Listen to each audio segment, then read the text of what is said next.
সুপ্রিয় দর্শক আসসালামু আলাইকুম, সবাইকে স্বাগতম জানাচ্ছি আবারও নতুন আরেকটি মজাদার রেসিপি নিয়ে আপনাদের মাঝে হাজির হলাম। আজকে দেখাবো স্বাস্থ্যকর একটা ডেজার্ট গাজরের পুডিং রেসিপি। এই পুডিংটা মাত্র 15 থেকে 20 মিনিটে তৈরি করা যায়। ঝটপট প্রেসার কুকারে বানিয়ে নেওয়া যায় এই গাজরের পুডিংটা। আমার আজকের রেসিপিটি ভালো লাগলে লাইক শেয়ার করে আমার চ্যানেলটি সাবস্ক্রাইব করতে কিন্তু ভুলবেন না।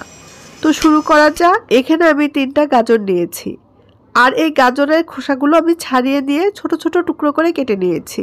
এবার এই গাজরগুলো 3 কাপ দুধ দিয়ে সিদ্ধ করে ঠান্ডা করে ব্লেন্ডারে ব্লেন্ড করে, তবে আপনারা এই কাজটা শিলপাটায়ও করে নিতে পারেন। দুধ দিয়ে গাজর সিদ্ধের অংশটুকু দেখালাম না, কারণ ভিডিওটি অনেক বড় হয়ে যেত। পুডিংয়ের মিশ্রণটা তৈরি করার জন্য এখানে আমি 3টা ডিম ভেঙে নিচ্ছি।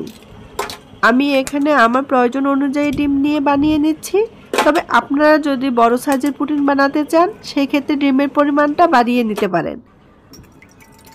একটা হ্যান্ড উইক্স দিয়ে ডিমটা ভালো করে ফেটিয়ে নিব। ফেটানো হয়ে গেলে এর মধ্যে দিয়ে দিব হাফ কাপ চিনি।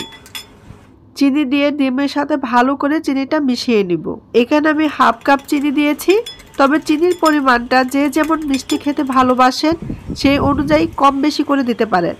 চিনিটা মিশিয়ে নিয়ে দিয়ে দিচ্ছি 1 কাপ পরিমাণে লিকুইড দুধ। গাজরটা যেহেতু আমি দুধ দিয়ে সিদ্ধ করেছি, তাই এখানে দুধের পরিমাণটা একটু কম দিলাম। এবার দিয়ে দিব ব্লেন্ড করে রাখা গাজরের মিশ্রণটা।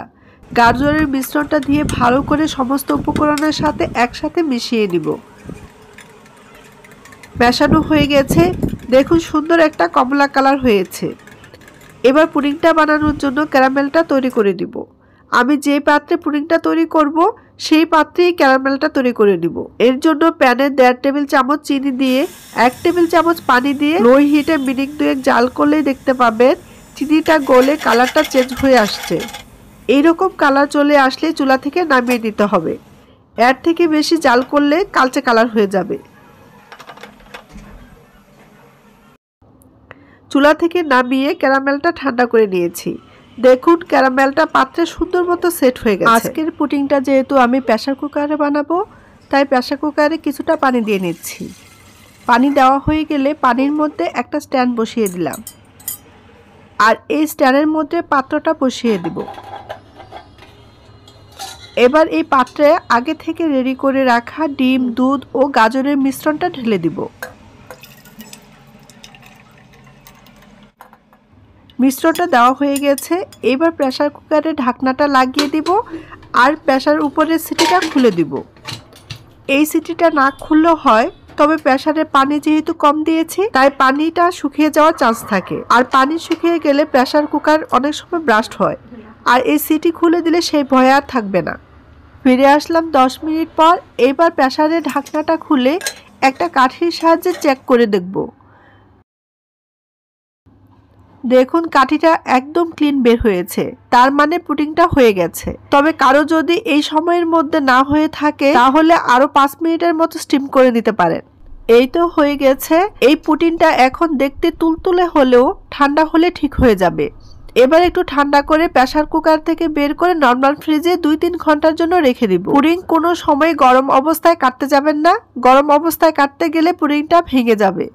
ফিরে আসলাম 3 ঘন্টা পর। এবার একটা নাইফ দিয়ে পাশটা ছাড়িয়ে নিব। ছাড়িয়ে নিয়েছি, এবার একটা প্লেটে ঢেলে নিব।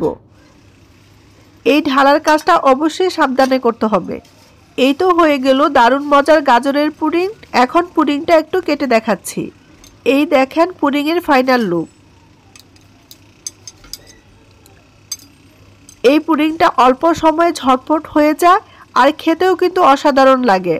আমার আজকের এই রেসিপিটি কেমন লাগলো অবশ্যই কমেন্ট করে জানাবেন। আর আমার রেসিপিটি যদি ভালো লেগে থাকে তাহলে লাইক, কমেন্ট এবং শেয়ার করে আমার পাশে থাকবেন। আজ এখানেই রাখছি। সবাই ভালো থাকবেন, সুস্থ থাকবেন। আল্লাহ হাফেজ।